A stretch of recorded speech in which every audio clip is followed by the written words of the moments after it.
relatives. I got a question first before we roll.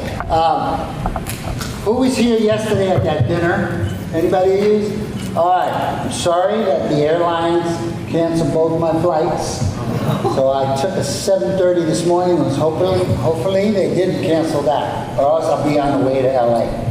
So I'm here for you.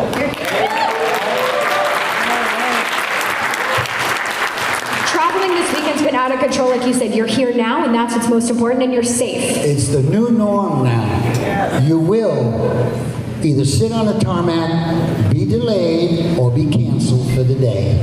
Plan on it. It's the norm. I've been on the road since the middle of last month. I get to go home tomorrow night, but I know I'm going to get canceled on my connection in Dallas. I know it. Well, I think you're going to make it, and I think it's not going to be canceled. That's my optimism.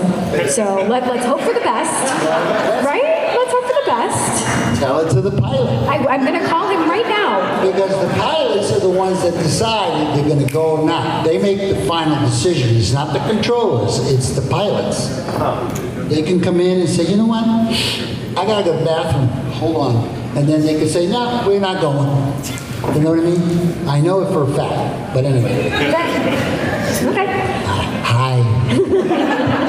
Well, to pivot a little bit, let's talk about great things, and that's the fact that both of you guys are here with us here this weekend in Knoxville, and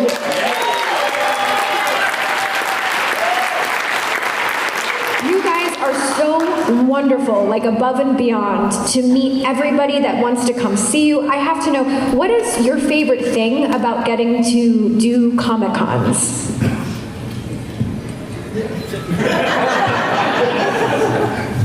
I don't know. I guess the favorite thing is when you have time to talk to somebody, you know, you get to learn about different people instead of talking about yourself all the time. You know, as an actor or celebrity, you sometimes get bored with your own stories, so that's good. And then last night, when Erik wasn't there, I signed all of his pictures for him on his face. You mean all the girls arrived? Yeah. And, you know, we had a good time. I even met a couple people and had a business opportunity with some technology that I have, so I was share some technology with them, and that was great too. So we had a good time, and thank you for your time. Thank you. For me, hi. For me, you know, when me and Larry were doing this thing 40 years ago, every morning, get there 6 in the morning, make up, put on the uniform, and go to work. 12 hours later, head back to the house and do that. For 82 hours a week we had. Most of our weeks were 82 hours. Because we were always on the street, we got to haul stuff around. We didn't know that we were going to have people come up to us and say, you know, I became a police officer from the influence of the show on us. You know, my mom and dad and I used to watch you and Larry on TV every Sunday night. It's pretty cool because when people see us, they go, subconsciously, what's going on is that, God, I remember I used to watch that every Sunday night with my first girlfriend, or my buddy, my brother, my sister, my dad, my grandma, my uncle, my aunt. It's a warm, fuzzy feeling that you guys get when you see us, kind of, too, because it's a Sunday night. Remember, you're killing the weekend, ending it, starting a new week, but before, it was the 8 o'clock Sunday night, the old Bonanza time slot. So we dig it when people come up and say, you know, you guys had a lot of influence and yada, yada, yada, you know. It's great. That's some of the cool stuff. I can tell you other good stuff, but it's R-rated. Don't tell them. That's for the late night panels that we'll have to. But I wanted to say now that I've gotten the chance to meet you guys a couple of times, thank you for always making everybody feel so warm and welcome. There's something so incredibly special about the two of you. I mean it from the bottom of my heart. I respect you guys. I obviously from watching the show, but now knowing you as humans, I just think you both are wonderful. Yes, really. Yes, really. I adore you guys so much. Okay, so let's I'll ask you guys a couple questions and then we'll go to questions questions from you guys, because we do have a microphone over there. If you guys wanted to line up now, you are more than welcome for whatever questions you have for these two. Yeah, let's turn it over to them. You want to do that? Yeah. Okay. Yeah. Let's answer what they want to hear. What they ask. Let's go to this gentleman first with the red hat, and then we'll go to the microphone after. Go ahead. If I can't answer it, Larry can. Well, I actually have a question for both of you. And Larry, you started telling me this on the cameo you did for me regarding your interactions with a certain CHP officer driving a Porsche or something like that. And I was wondering if you could tell that story. And then Erik, if you had any interactions yourself with dealing with CHP. Oh, I got one for you. Okay, first season, we're shooting on one of the locations was a PCH. Okay? Remember when I had that 450 SL tan bamboo interior, my favorite colors?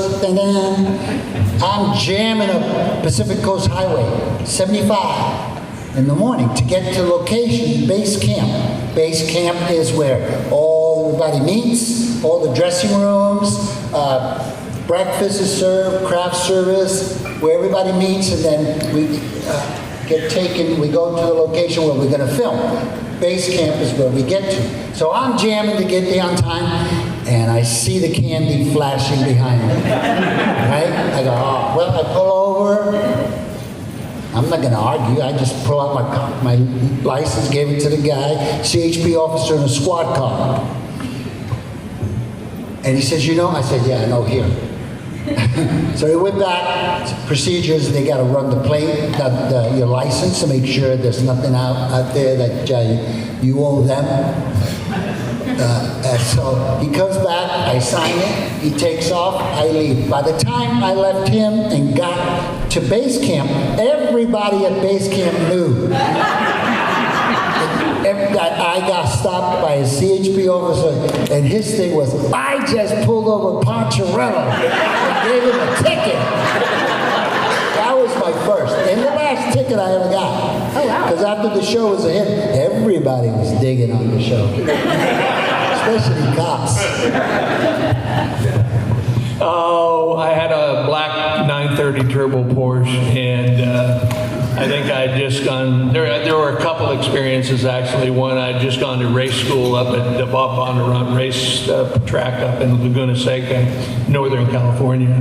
And, when you've been racing, your speed threshold gets really high. So, 100 miles an hour feels normal. And it feels like 50. And so I was coming back to that Porsche, and I don't know, somehow maybe I was daydreaming or whatever, I was going 130 miles an hour. Larry. And I passed the CHP taking his mother to church.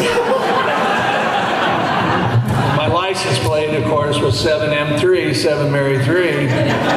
And so he ran it. He was so mad at me, man. And he was I don't care who you are, where you've been. I said, look, I'm not, saying any of that stuff. I was trying to be a gentleman to see if I could pacify him. And over time, he finally didn't do anything, or I probably would have been in jail. And then another time they stopped me because my windows were dark on the side, and from driver forward, it's illegal at that time. And so the first time he let me go, and the second time he was a little upset, and the third time he was pissed. And like, what an arrogant actor, thinking you can have these blackout windows, right? But he didn't give me a ticket, and to answer your questions about CHP and tickets, I've never had a ticket from the That's awesome. All right, Dolph, if you want to pick up the microphone right over there. Hi, this question is actually for Mr. Estrada. I grew up in Acapulco, Mexico during the 90s. Santo Domingo? No, Acapulco, Mexico. Acapulco. Yeah. So obviously I grew up with music from Lara León and Billy Gaitán, so you know where this question's going. I grew up watching you on Dos Mujeres, Un Camino. Oh, yeah. You were very popular at that time in Mexico. There wasn't a television set that didn't have you on it at 9 o'clock every evening between Monday and Friday. Okay, there's a terrible reverb sound. Yeah. So you need to speak slower so I can hear. Oh, I'm sorry. Okay. I can't make it all out. My apologies. I got the first half. Your question was what? The question is if you could tell me a little bit about the experience you had filming the telenovela. Oh my God. First of all, I was down in Mexico doing a movie called Juana la Cubana. I was speaking in English, and the rest of the people were speaking in Spanish. Because I grew up in New York City, Spanish Harlem, and by the time I was 8, 9, 10 years old, my Spanish blew. I was speaking Spanglish. Like the word, I'll give you an example. Don't nobody get offended. There are no children in here, right? If you're a child, raise your hand. Like proper Spanish has a lot of rolling of the tongue and the R's and all that. Like mierda is the way you say it, not mierda. I used to speak mierda instead of the proper way, mierda. That means poop, okay? That's the word. All right. I was doing this movie and I was speaking in English. The other actors were doing their stuff in Spanish. I was approached for the soap opera. The guy says to me, hey, I want to do a soap opera with you. You're married, you got an 18-wheeler, you got a wife, you got a kid, want to adopt a child and a sidekick. I said, okay. And then I said to him, I don't know how to read or speak Spanish because I grew up in the era when I basically was a street urchin and I had to deal in English back then, and a lot. And so I lost my Spanish, and my mom, well, I only saw her when I was coming in and going out. Anyway, so he said, oh, don't worry about it. We make it that you were born in Mexico, went to San Diego, and then came back and married your next door neighbor, girlfriend you had as a young man, and da-da-da. I said, oh, cool, I think I'm going to speak 8 words in English and 2 words in Spanish. And for me, I was thinking, I hope it's sí or no. That's easy because I couldn't read or speak Spanish properly. They sent a script 2 months later, and I couldn't even read the script. Now, this guy is like the spelling. You don't, anyway, in the Latin culture, you don't insult your elders no matter what, whether you like them or not. You don't insult them. And if I would have said, no, thank you, I pass, would have been an insult to this guy because he's like the soap opera dude in Mexico, right? And so I told my manager, hey, ask for a ridiculous amount of money, let's chase him away. I'm embarrassed, but I can't say no thank you. It's an insult. You know the Latin culture's that way. It's an insult. So I came up with a ridiculous, in 3 months, living in Mexico, boom, boom, boom. And I didn't want to live in a hotel, so I asked for, I want to pick a place to live in, either a house or whatever, but not in a hotel for 3 months. 100 episodes, that's what Latin soap operas are, usually 100, maybe 110, and that's it. Boom. And I asked for a ridiculous amount of money, and a cell phone, which was $1 a minute, a bodyguard, a cook, and a chef. Boom. So that they would say, no, thank you very much, we're going over here with Juanito. No. They said yes. I said, now I was stuck. Because once you ask for something and they agree to it, that's a verbal commitment. So I ran to Berlitz language school in Northridge and got with a teacher, and we banged it out for 6 weeks, man. It was awesome. Not like that.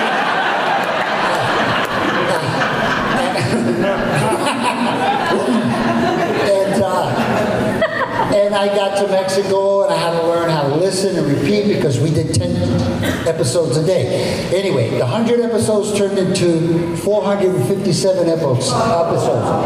3 months turned into a year and a half. It was, and today, it's still the #1 soap opera in Latin television history. It's still the highest rated, longest running ever. So, it was a blessing at the end for a reason that I think it was a blessing because I had some issues with MGM and my rights with the show and all that, blah, blah, blah, and getting whatever. That's a whole other Q&A. And I want Larry to say something.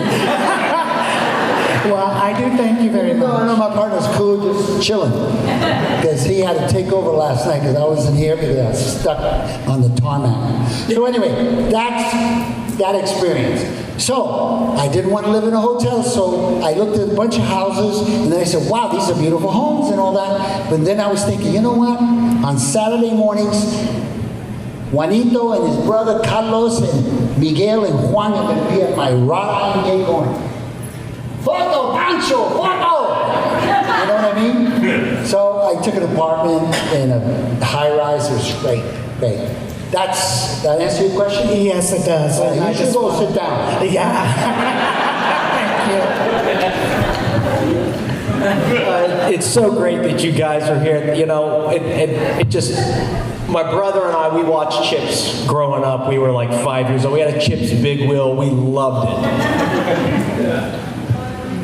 And anyway, just thrilled that you guys are here. And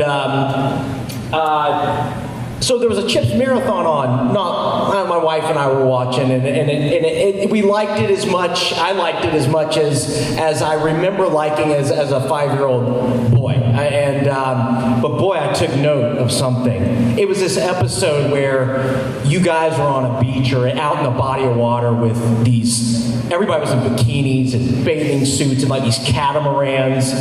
Oh my gosh. Everybody was beautiful. Yeah. Everybody was beautiful. Now I'm not sure I feel comfortable asking my question. Anyway, maybe a PG-13 story? PG? I mean, I had to.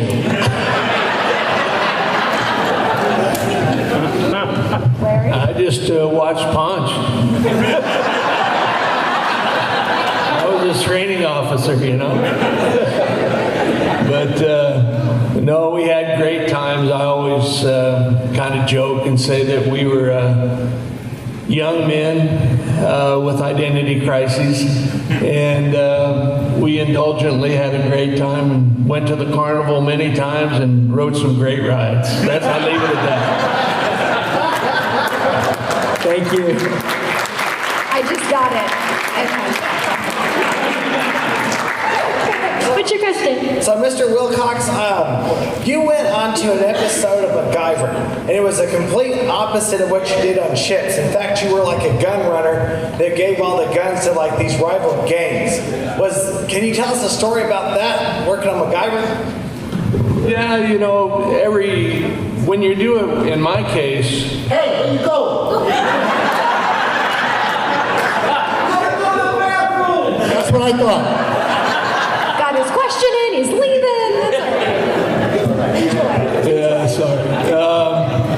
So, you know, when you do a show like CHiPs, in my case, you know, I was a pretty straight, boring character. I was a straight man for his comedy, if you will, in some cases, as you can well see. So there's a part of you always that's, you know, I was grateful, and to this day I'm humbled that I was able to do the television series. And, you know, for some reason I kind of played boy next door very often, from Lassie in the beginning to CHiPs to whatever, Disney movies and so on. So you have this famine really to do other character roles and try to bring something, and usually you get cast in something and it's really not written very well, or it's written like Boy Next Door again. So what I tried to do, whether it was the movie Dirty Dozen or MacGyver or some other project, is create some kind of character. And indulgently, when you're a young actor, you know, in my case, I'd studied all this stuff in acting, and I won't bore you with it, but I'll just quickly say that, you know, you're learning tons of psychology and subliminal suggestion and physical movements that suggest stuff. And so you're trying to paint, right? As I look back at my age right now, what a bunch of crap. But anyway, I did it, and MacGyver was one of those roles where I played this killer and he's kind of psycho, and it was fun. And the guy MacGyver, I forgot his name, the actor, because I'm not into celebrities or actors, but he was a really nice guy, handsome young kid, and they were very happy that I did that. And back in those days, everything from Streets of San Francisco to I worked with Anthony Quinn on some things, and James Colburn on some things, and Lee Marvin and Charlton Heston, and a bunch of really good actors that I was proud to act with. And when I left, they were always very, very complimentary. So I feel like I put my signature on my career. Not interested in doing it again, but I did it, and I'm grateful, and I'm happy that I can exploit it still. I just sent a picture to my children. By the way, I have 5 children, 2 grandchildren, and of some of you perhaps in the background waiting to get a signature and autograph. My one son says, "Dude, you better start selling more stuff, you know, helmets and badges and guns and all that." So anyway, I thank you very much, and thanks for the question.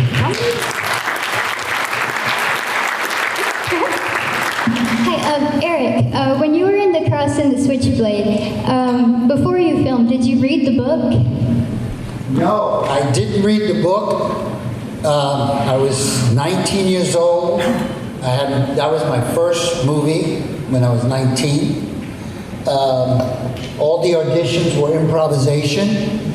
Pat Boone played the Cross, which was Reverend David Wilkinson from Phillipsburg, Pennsylvania, and I played Nicky Cruz, who had the meanest, nastiest gang in the 50s in New York called the Mau Maus.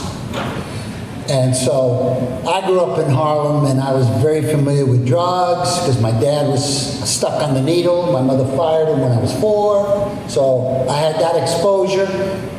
When I decided to become an actor at the age of 17 and a half, almost 18, I could relate to gangs, and also I'm Puerto Rican. And the guy I played is Puerto Rican. Today he brings a lot of people to the Lord. But the story was a great story. I could relate to it because the guy's Puerto Rican, I'm Puerto Rican. Gangs, I knew about gangs. Drugs, I knew about drugs. I just got to get the part. The one thing I did to get the part was I brought a real switchblade to the last final audition, and I pulled it on Pat Boone. But it got me the part because I was up against this kid who did Up the Down Staircase with Sandy Dennis, and I got the role. But I met Wilkerson, and Nicky I still talk to here and then. He still has a ministry and does his thing. But yeah. But I didn't read the book. But I was in the movie.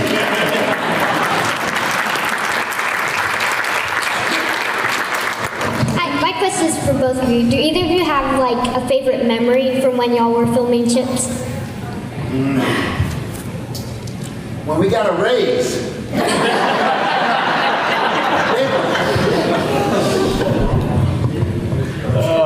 Favorite memories. Well, he gave me a bunch, but I'm not going to go through them. He gave me some great memories. It was very entertaining, and he's pretty entertaining at all these Comic-Cons too. Sometimes I think, gosh, I wish I had a camera and I'll do a documentary on Ponch. But he's a great guy. Favorite memories were, here's one real quick. When I had a bunch of indulgent ones, I got a brand new Porsche and a new Rolls Royce. When Erik got a new Rolls Royce, and I got an airplane, and used to fly my pilot, so I'd fly my airplane to the location. That was fun, and buzz the crew in my plane, and I want to be Tom Cruise. But my favorite, I think, is one day I went to Toys R Us with my 2 little boys, and they were looking for stuff for Christmas like everybody did in Toys R Us back in the day. And Dad, come over here. I come over there, and why? What's the deal over here? You're an action figure. So that was my favorite. I made it big time. Thank you. Wait, I get to answer. There were many great moments me and Larry went in through. But one of the most important moments, and why I could stand here, is when I had a major accident. Where the bike crushed me, I was smashed up, punctured both my lungs, fractured 12 ribs, broke this baby right here. And I was laying on the ground, and I'm bleeding internally, and I was going to be gone.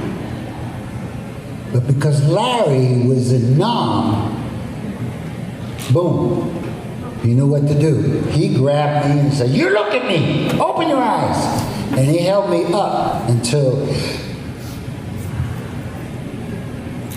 the helicopter came. He took me by helicopter to the hospital. And then I was in intensive care for 8 days, 5, 6, 8, whatever. But he saved my life.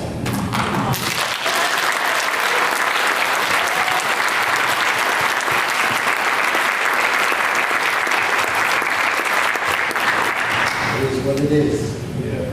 Thank you. Thank you for sharing. I want to know where you drove 130 miles. Salinas, got it. Okay, cool. I'll be going there. No, for Erik, of course, being Puerto Rican. I got home. No way. No, my folks, my always used to be home. Okay, my family's from Bayamon. I'm sorry. Yeah, I am home. What influenced you to get into acting? Was it just you were funny and somebody said, "Hey, you should try acting," or what inspiration? I said earlier that my mom fired my dad when I was 4 because he was stuck on the needle. And some of you don't know what that is. He was a heroin addict. Okay? I'm going to try to make it fast because I don't want to get caught up in the emotions of it because I'm on 3 hours sleep. And it's easier to get more emotional when you need sleep. So she fired him and started dating a cop. And that's where my love for law enforcement came from. I wanted to be a cop from 4 to 17. At age 17, last year high school, there was this pretty blonde girl named Christine LaPorte. And I wanted to walk her home after school, but she never would come out of the building. So I followed her. The next day, she was going to drama club. And I said, "Oh man, I grew up in Harlem, I can act." Just get in there and you get the girl. I auditioned, I got in, and I got bit by the acting bug. That's where it started. And I had to tell my mom, "Mom, you got to live in the projects a little longer. I can't get you out." So I got lucky at 27, got a steady job playing a cop. You know? That's how I got into it.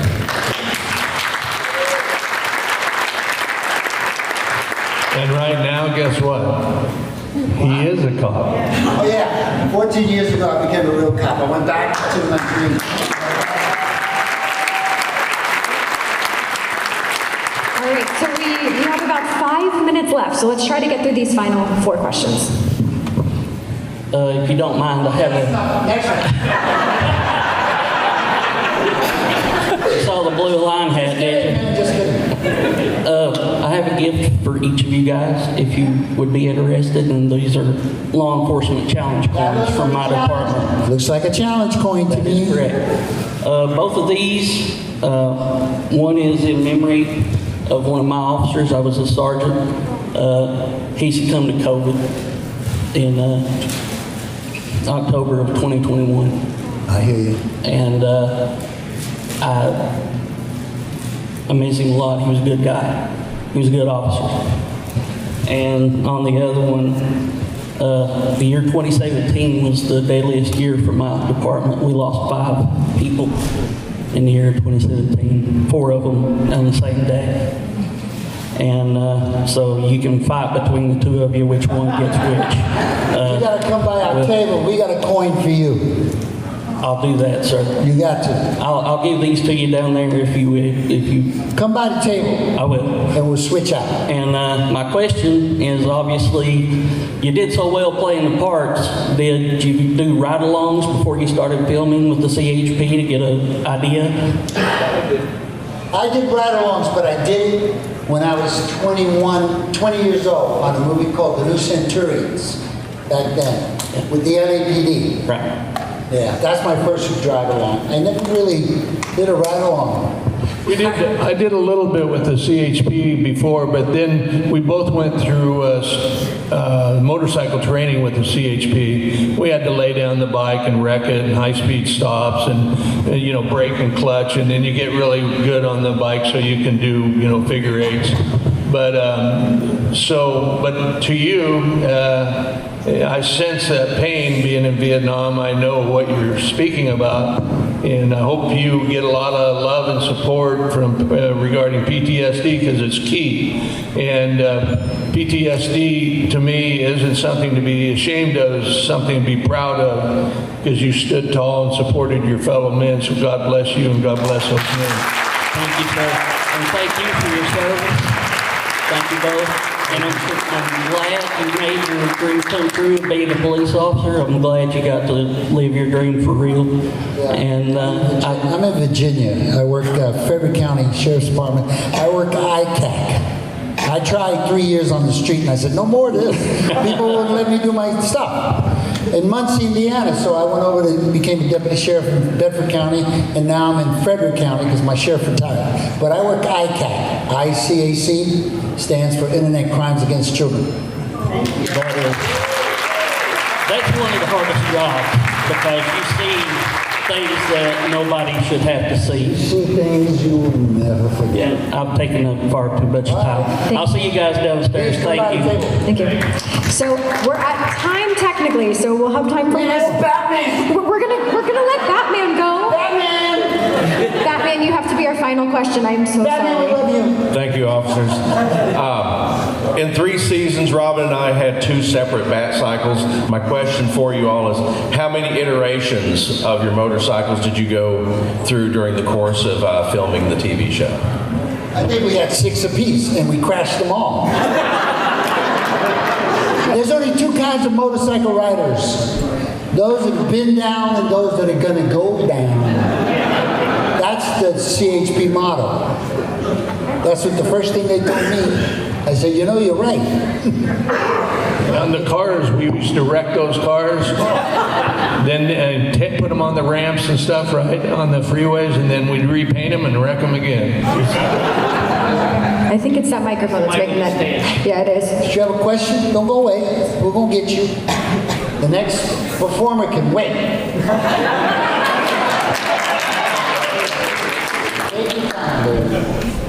Sorry, I'm a little nervous. So I'm so glad you guys are here. I loved watching your show. But my question is when Chips ended, did you take anything like any props or any motorcycle or anything?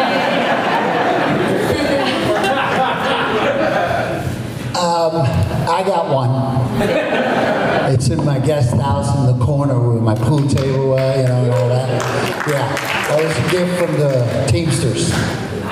They gave it to me. Yeah, because they were happy. They said me and Larry took care of them. Whenever they need anything, we go to the brass and say, hey, these caterers suck. They need new caterers. Or it's, hey, Thanksgiving, and then the next day, why don't we get that day off? I want that day. He wants that day off. So they would give us that. Hey, it's Christmas week. Why do we have to work after the 25th? So we got them that off as well as we enjoyed it. So they all come to us and say, hey, we want to give you something. We say, what? We don't care. We don't need anything. We're all here to work and do our thing together as a team and da. They said, no, man, we are really happy. We're thankful to you guys. We all got new cars, new jet skis, new wives. I said, oh, okay. Then give me a motorcycle. And they did it. So we got it. Fantastic, thank you. So before we do wrap this up, is there any final thoughts you want to leave us with here this afternoon? The gentleman has a question, I think. Oh, we have one more question? Okay. I was going to ask, you guys still ride? I still ride, so does Erik, but usually I'll ride only in parades. And so they need a weird looking guy, so they call me here. But I don't have any motorcycles anymore. I had them all, Triumphs, Kawasaki's, BMWs, you name it. But I got rid of all my motorcycles. LA is dangerous to ride in. But there's a place near me called Hollywood Motors that have all the old police bikes. So I just go up there and take one, and then my wife says, are you going to ride that all the way down to the parade in Venice or wherever it is, Malibu? Yeah, why? It's no problem. I'm going to ride it. She says, and what helmet are you going to wear? Only one I have is that old CHP helmet. She says, man, you are a dork. You're going to wear that helmet? We ride and watching you guys on TV. That's why I rode since I was 7 years old. Wow. Watching you guys. I got a friend that's a motor officer in the city of Atlanta. He always watching you guys. He wanted to be a motor officer. But my question to you is, what do you think about having a rock band named after you? The what? The rock band named after you. Oh, yeah, the rock band. I forgot about that. Yeah, 733, heavy metal kind of music, yeah. No, it was funny. It was cool. When I heard about it, I thought it was, crazy. And then I thought maybe it was just some little hick band, but they got pretty popular and pretty famous, so more famous than me. I want to thank y'all guys for my childhood. Y'all had a great show. Thank you. On that note, thank you guys. You were amazing. Thank you. That's one of the great things. That's one of the cool things that we get people to say, hey, we love bikes, this and that and that and this. And yeah, we ride. Me and Larry both got electric bikes now. But I'm still a member of the Blue Knights, and also I'm a Moose Legionnaire. You know the Moose Lodge? Yeah. I'm a member, I'm a Legionnaire, a Moose Legionnaire, and I'm a Moose Rider. Yeah. Come to Virginia, Lynchburg. Well, if you guys didn't get to ask your question or you want to meet these two fantastic men, make sure to go check them out at their booth. Are you guys here tomorrow as well? Yeah. Say what? You're here tomorrow as well? I'm not here. Well, we're here tomorrow. Yep. Okay, awesome. We're here tomorrow. They're here tomorrow as well. All right, thank you guys so much. One more time, everybody. Erik, Estrada, Erik, Wilcox, CHiPs, everybody. Hi, this is Bonnie Gordon, and you're watching Fandom Spotlight. Make sure to like and subscribe before the self-destructs in 5, 4, 3, 2, 1. Just kidding. Have fun and follow your fandom.